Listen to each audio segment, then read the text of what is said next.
Shoto Reloaded. Kayuka yande tamaso gamwe. Bangi mwasemba kunda bawano ngamba kubira miziki nga nyine mviri ziringezo yo rasta. Naene mumpajira nemba mu ghetto netukano wentuserero. Temako mawo abantu bankole ne mugamba tekimala katukezi n'omukazi. Ne mumpa omukazi owakabi. Aina smile. Kakati temwakomaawo bwe tukomyewo nga tubasaba obuvunanyizibwa, tubasaba obwesigwa. Era temutidde nga poliisi n'amagye babakuba kiboko, babakuba tiyagasi, naye muze mutuwulirize. Mwebale munonga, mweteere omungalo. Kati basebo ne banyabo bingi bannange babyogedde. Ate obudde bugenze. Ate Electoral Commission yatuwa enaku ntono nnyo. Remember, kuba we bateekawo presidential election babawa either myezi 4 or something like that. Naye batuwa around 60 days okutambula mu district esinga 140. Lwaki? Kubanga President Museveni yamanya ti bulijjo abadde adiringa n'aba generation ye kati abavubuka bazze yatya. Lwaki? Kubanga twetusinga obungi. Ate bye mbagamba byonna si bipya. Byonna mubiraba. Nze siri profesa, siri military general, ne kubanga nfaanana nammwe. Kyenjogerako naawe kyekyolowoozaako. Ekinnuma naawe kyekikuluma. Tufaanagana, tebasobola kutwawula mbu kati batwawulira ku tribe, tebasobola kutwawula mbu batwawulira ku ddiini. Same problems. Naye ate nga tulina same solution. Twagala change. Tubeere nga eggwanga lyaffe n'obugagga bw'eggwanga nga butuyamba nga bannayuganda. Tubeere nga twenkanankana ffenna nga amateeka gatuyamba kyekimu. Kati abo abapoliisi, abo bavubuka nga ffe, ekyo n'eminyeeto. Abo baana baffe, abo bakodomi baffe, bawasa basisita baffe, natwe tuwasa basisita baabwe. Abaana baabwe bagenda masomero ge gamu n'abaana baffe. Abakyala baffe bazalira malwaliro ge gamu n'abakyala baabwe. Nabo balina pain. Era tebagala tukuba naye kubanga babawa orders okudifendinga omuntu omu, okudifendinga family emu. Kati nosanga nga batukuba kibooko namala okukuba kibooko najja nga afande komanda we tamulaba nagamba ize tuli nammwe naye tuli ku order. So bwe bityo bwe bibeera. So nga tulwana nga tetulwanira mirembe, twagala kutaasa n'abo ba police officers. Tebalaba mbagamba everyday nti abo ba police officer mu Uganda empya twagala kwongeza musaala gwabwe. Aba police officer bambala baji yaffe baagala babeere proud of Uganda. Nga balina fulaga ya Uganda naye nga takuba munnayuganda kubanga omulimu gwe kukuuma mirembe. Tebalina kubeera wano kubanga tewali buzibu. Sawa zino tulwana na bulwadde bwa COVID. Naye twandibadde tulina basawo nga be bangi wano naye tulina ba police officer.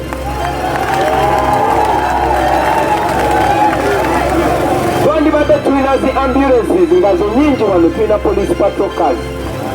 Luno si lutalo.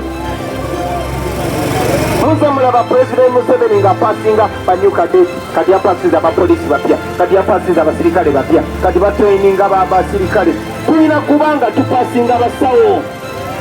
Kino ekizibu ekyajja yandibadde blessing in disguise. Tubadde tulina gikozesanga chance okutereza amalwaliro gaffe. Abakazi baffe bafa nga bazaala, abaana baffe abato bafa. Bodaboda bwe kukuba bw'oba tolina ssente olowedde. Bw'olwala malaria nga tolina $5,000 mu nsawo owedde. It should not be like that, my brothers and sisters. Uganda erina kusavinga bannayuganda. So tetujja okubabuulira bino ebintu kubanga bye bituufu.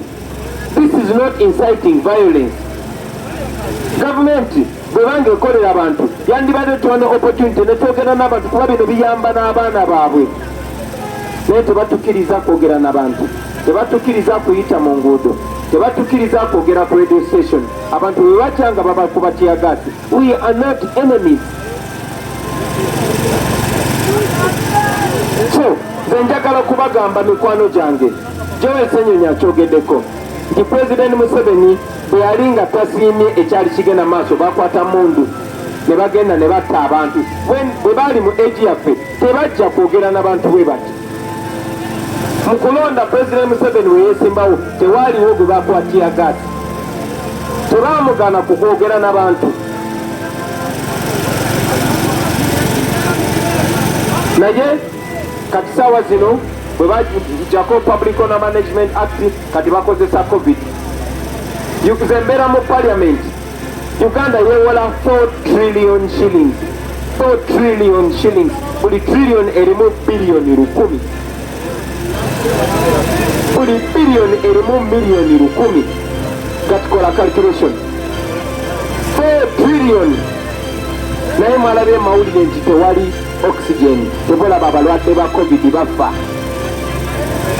naye nga tiyagasi wali mungi nnyo bwati so mu Uganda empya kyetwagala mikwano gyange kubanga tewali budde njagala bagamba bitono nnyo mu Uganda empya first of all bwe munonda okubeera pulezidenti wammwe bwe mulonda National Unity Platform first and foremost tetukkiririza mu servant leadership. The president is supposed to be a servant. We the leaders we are supposed to be servants.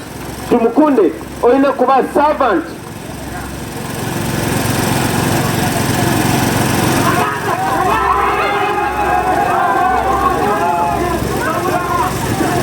Bade mbagamba tulina kubeera ba servant.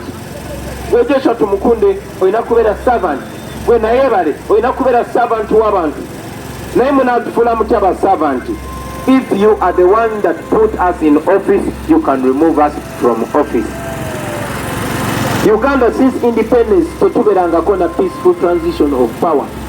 Twali mu primary school nga tusekerera abazaire tuga president omu 20 years fe 35 years kati mulowooza batulaba batya outside Uganda balowooza tuli bafala. So njagala okubagamba tulina chance eno chance fe tetugenda kozesa mundu tetukkiriza mu violence tetukkiriza mu kutta bantu basobola poliisi esobola okubakuba kibooko ne bagaana okujja okutuwuliriza naye tebasobola kubagaana kugenda ku polling station tebasobola. So let us use this opportunity ebiro 14 ebyokwezi kwa January everybody come out and vote. Muveeyo mulonde. Togenda kulaba linnya Bobi Wine ku ballot paper. Togenda kulaba linnya Musinguzi ku ballot paper. Ogenda kulabako Kyagulanyi, Sentamu, Robert. Era ojja kulaba kabonero nga kaki? Kabonero kaki? Ke kabonero ke kamu Tumukunde kagenda okukozesa. Ke kabonero ke kamu Nayebale kagenda okukozesa. Olaba umbrella. Olaba umbrella. Olaba umbrella. Bwemuna tuteeka mu government. One, mujja kuba mufunye president nga kyali wammwe. Mujja kuba mufunye president nga servant wammwe ng'atya okubanyiiza kuba mwe mwamuteeka mu office. Mujja kuba mufunye president ne gavumenti egenda okuzaawo term limit, egenda okuzaawo age limit, egenda okuzaawo constitutionalism. Temugenda kuddamu kulaba president asukka bisanja bibiri mu office. Manyi nti bangi muli wano temulabangako ku president mulala. Nange nze nalina only 4 years Museveni yafuukira president kati n'abaana bange bansinga obuwanvu. Sirabanga ku president mulala. Omwana gwe wasanga nga tannazaalibwa kati naye yazaala nadda.